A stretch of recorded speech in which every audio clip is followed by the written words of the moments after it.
Did you know? We're able to give our patients their permanent teeth the next day in just 24 hours. I had 24 teeth pulled, and in 24 hours, I had these in my mouth. We have a team that works around the clock, and that's why it's possible that we're able to deliver zirconia teeth literally in this span of 24 hours. Like I mentioned with the traditional style, it takes a month and a half for the lab to fabricate these, and then we deliver this. But this is also after 4 months of implants healing. For a new VF from us, it's literally the day of surgery. You get the implants placed, we get the scans, we get all the records, we send this to the lab, and literally at that, like just overnight, they'll make the surgical prosthesis and they'll be delivered the next morning.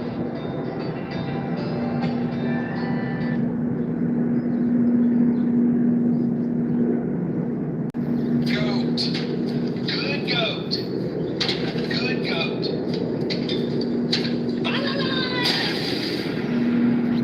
Bad goat. The law of unintended consequences. We've already had our first Islamic terrorism attack in America. It could have been so much worse. In Texas, when a man wearing a Property of Allah sweatshirt shot up a Texas bar. It's horrifying. He killed 3 Americans, wounded 14 others. This is what the bar looked like moments before the shooting. Sitting ducks, quite frankly. Thank God for the police officers in Texas who took out this Muslim terrorist who was, by the way, wearing an Iranian t-shirt, according to social media, was obsessed with Iran, was here as a refugee from Senegal, a Muslim country. It's time for us to stop letting third worlders into the nation who are here to kill us, maim us, and commit terrorism. We'll get to that in just a second. But ladies and gentlemen, the police officers were able to shoot him within 57 seconds. How many lives would be saved if officers acted the way that these Texas officers did? So thank God. This is now, of course, confirmed as an FBI act of Islamic terrorism. The one that suffers the most if this oil doesn't flow to them. So the U.S. is sort of insulated because we're the #1 producer of oil in the world. We've got Venezuela coming online. The output is double down there, and we could almost just let that pain be felt by China, and maybe they could influence Iran a little bit in some of these negotiations. But if we're going to open up the straits and keep the oil flowing, and China doesn't suffer, then whose side are they really on? Where's that pain? It's interesting. I think also, to the point that he said we're not going to allow them to slow this down, it also shows why there's a war in Iran in the first place. Because all they constantly do is threaten global markets. And Jeff and I were talking earlier before we came up here, where Trump wants to make a deal. Most of the Middle East, Saudi Arabia, the UAE, they just want to make a deal. They're just business people. But Iran constantly wants to threaten global markets by shutting down the straits. You can't have that. You can't ever have peace. And so I think that's what's at stake here, and I think it's a bold move. If a U.S. ship goes down over it, then it's World War III. Yeah, well, if you look over there, right before this started, the Saudis met with Iran and gave them limited assurances for certain situations. Then Iran starts lobbing semi-accurate missiles, low-grade payloads, over onto these Arab states. And now the smaller Arab states are saying, what the hell are you doing? And you've actually hit with a drone one of the iconic hotels that's supposed to be bringing the West to the Middle East. It's safe to do business here, vacation here from Europe. You know what we're talking about, right? Doha.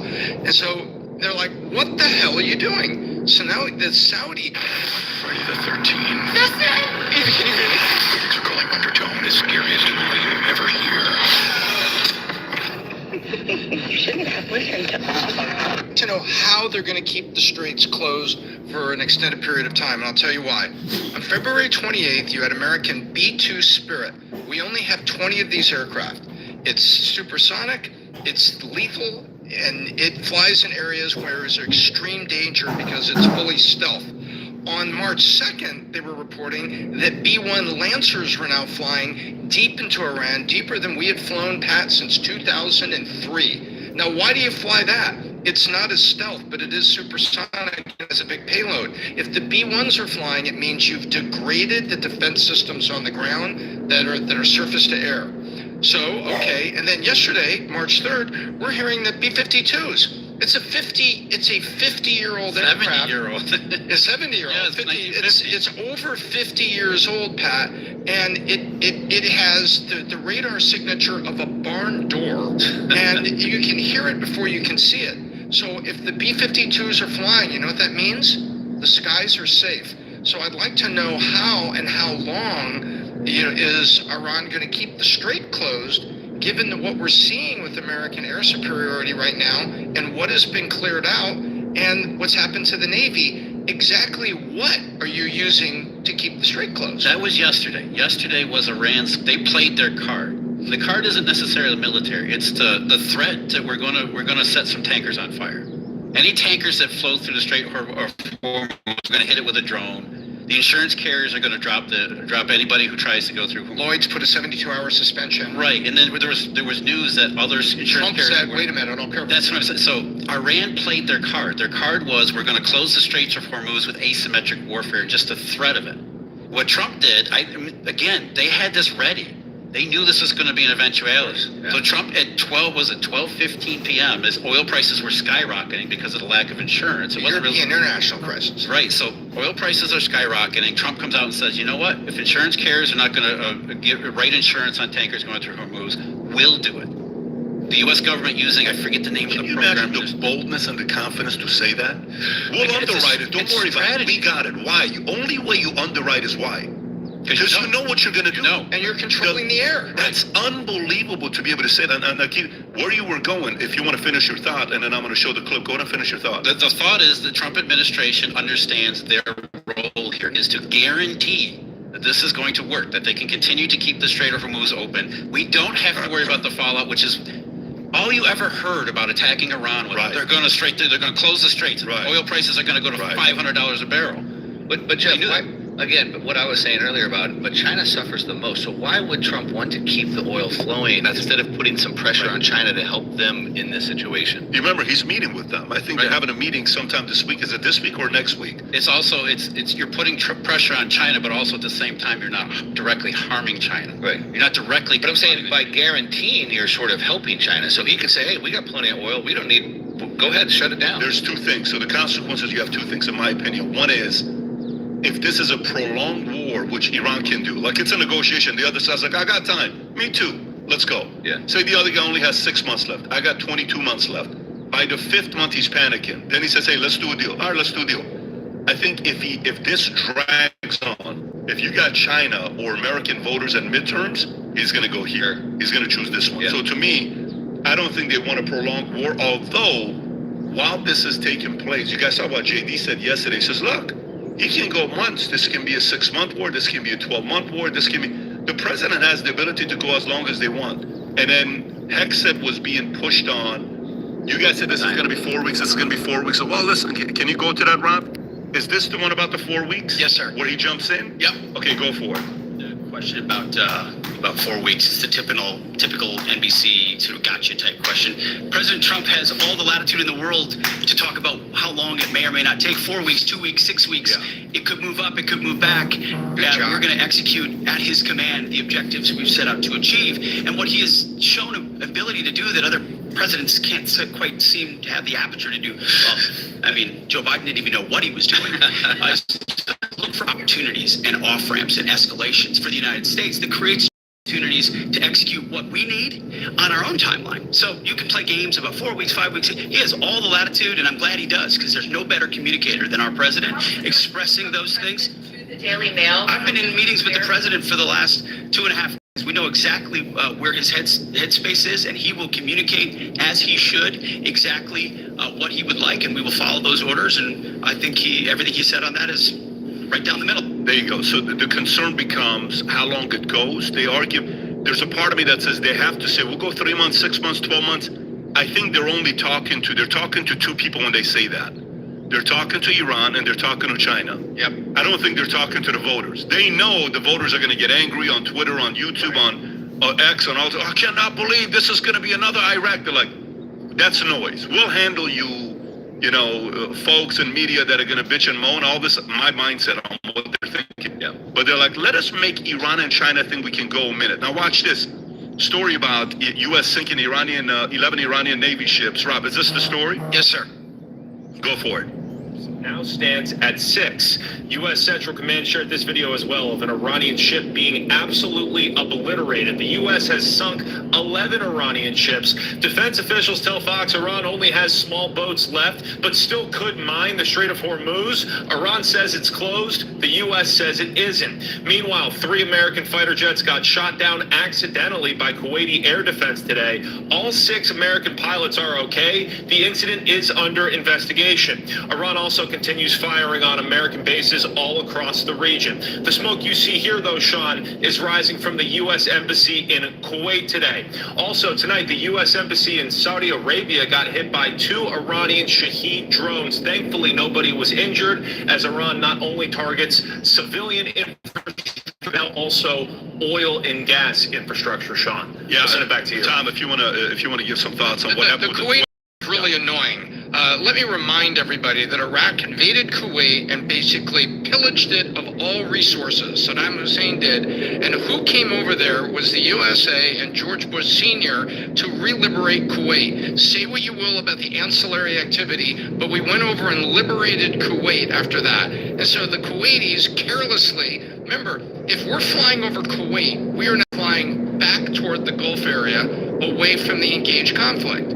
So you're coming back, you're empty, you've dropped your payload, which is bombs, you're coming back in, and you're not expecting radar signature to be coming over Kuwait, which is supposed to be a friendly place, while you go back to the carrier or the base. And the clumsy Kuwaitis shoot down 3 of it. Praise God, our 6 pilots are okay, but come on, guys, we saved your ass. You gotta be a little more careful. So how do you do that, though? How do you? You're not training them to say, guys, what are you doing? This was a. By the way, do you have the clip of one of the pilots being approached? No, I'm American. Have you guys seen this clip? Backed off. The people did back off, but it was an interesting scene to say, how do you make a mistake like that? You can't. Thank God those guys, nothing happened to them. Rob, is that it? Yes, sir. Go for it. You're fine? Really? You need something to help you? No problem, you're safe. You're safe. Everything good? No problem. Thank you for helping us. Everything good? Is this the female pilot? Yeah, I think that's a female. Is that not amazing? Can we give her credit? Like, what's her name, Rob? What is her name? I mean, we got to recognize people like this. Oh, what a she's freaking amazing... Did you see how poised she was? Hey, let me explain to you guys. Think about the worst thing that happened to you last 12 months. Imagine you're on a jet. You're in any story. They shoot you down accidentally. You land and you're smiling. Hey, no, I'm good. Can I get some coffee? Like, what is her name, Rob? I don't know if they've released her name. Wow. I mean, whoever you are, hey, thank you for your service. What an honor to have women like this that are this tough, that are willing to serve. Great example. And restraint. She's carrying a 9mm with 2 or 3 magazines. Didn't do anything with it to come out. Nope. So let me go to another part. Let me go to another part about what we're seeing, because one of the clips that is, going viral on X, and I'm curious to get all your thoughts, is Marco Rubio, and the comments some of the media members are asking. The 2 clips, Rob, the one that shows him saying, do you know which one I'm talking about? Hey. Is this because of Netanyahu? Is this because of Israel? And then, they're both on the same, what I'm trying to say is like they're on the same page, Rob. Okay, so this is one of them. Let me see if this is one of them. No, Rob, this is not one of them. Their plays refuse. Play this clip. You can play this clip. Because Rubio right now is on fire. I'll explain to you guys this in simple English, okay? Iran is run by lunatics, religious fanatic lunatics. They have an ambition to have nuclear weapons. They intend to develop those nuclear weapons behind a program of missiles and drones and terrorism that the world will not be able to touch them. Of those things, and this is the weakest they've ever been. Now is the time to go after them. The president made the decision to go after them, take away their missiles, take away their navy, take away their drones, take away their ability to make those things so that they can never have a nuclear weapon. That's why the president made this decision. It was the right decision, and the world will be a safer place when these radical clerics no longer have access to these weapons. You see how they're using them now. Imagine how they would use them a year from now if they had more of these. So Rubio is front and center right now. And by the way, 2 days ago when he did the 12-minute message that everybody was talking about, at the end of it, he says, if you think this was bad, Wait till you see. Go to the last 30 seconds of that. The one you just had, Rob. I actually have that. I pulled that separately. Okay. Wait till you see the hardest part is coming. Is this it? Yes, sir. Go ahead, Rob. No, not at this time. I mean, look, we always have people that reach out from inside of governments. You don't know if they're authorized to reach out or not. They're suffering a tremendous amount of damage. Honestly, again, I'm not going to give away the details of our tactical efforts, but the hardest hits are yet to come from the U.S. military. The next phase will be even more punishing on Iran than it is right now. Someone was screaming, how long will it take? I don't know how long it'll take. We have objectives. We will do this as long as it takes to achieve those objectives, and we will achieve those objectives. The world will be a safer place when we're done with this operation. Yeah, that's crazy when you're hearing that. But how are you thinking, Mark? I'm going to show that clip on what you just showed, Rob. Mark just showed me something about Iranians' missile stockpile versus U.S. interceptor capacity. If you can post that, I think Rubio posted that. Mark, where are you at with what Rubio's doing right now? Yeah, I mean, what Rubio's talking about is just a preemptive move to take somebody out when they're weak. And what he's talking about is religious fanatics. And so, Trump wants to make a deal. Most of the Middle East wants to make a deal. The UAE wants to make a deal. Dubai, obviously Saudi Arabia. But then we have in Iran these religious fanatics who don't want to make a deal, and they're irrational actors.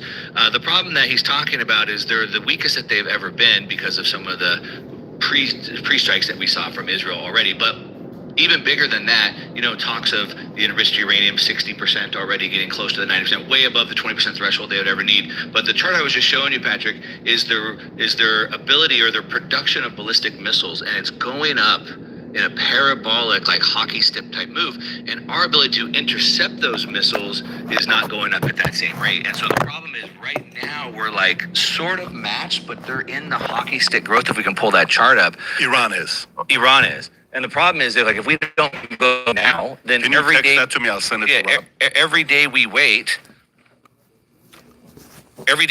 we get further and further behind. So it's like, if we see this as a significant threat down in the future, would we rather get them today or try to have a much bigger war in the future? Well, they keep referencing missiles. I mean, everybody wants to focus on nuclear weapons, but what I hear constantly is missiles, ballistic missiles, ballistic missiles, ballistic missiles. So that's exactly what the administration is thinking.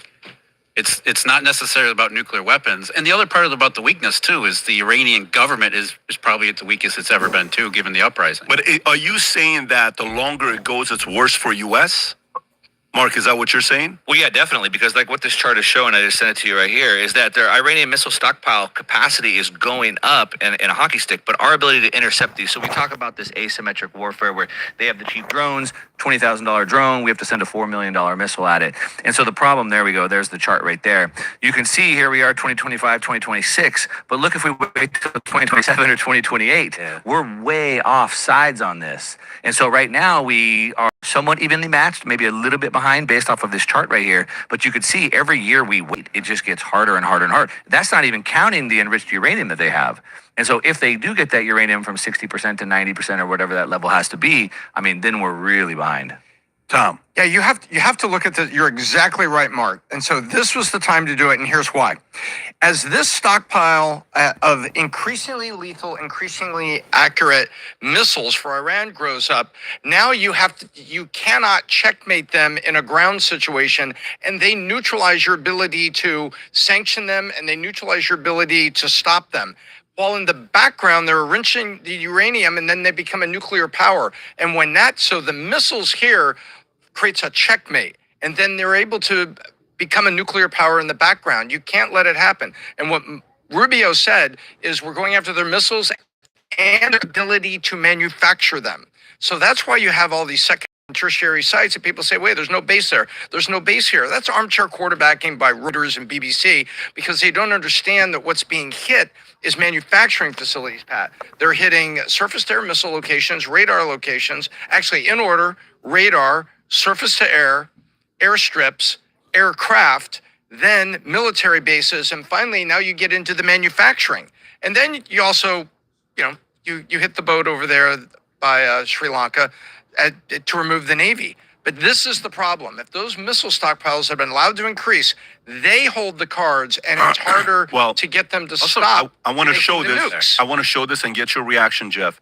So shout out to Breaking Points. They did a great interview with Professor Jung. Those guys do a great job. Crystal and Sagar, they're one of the bigger podcasts out there in the world.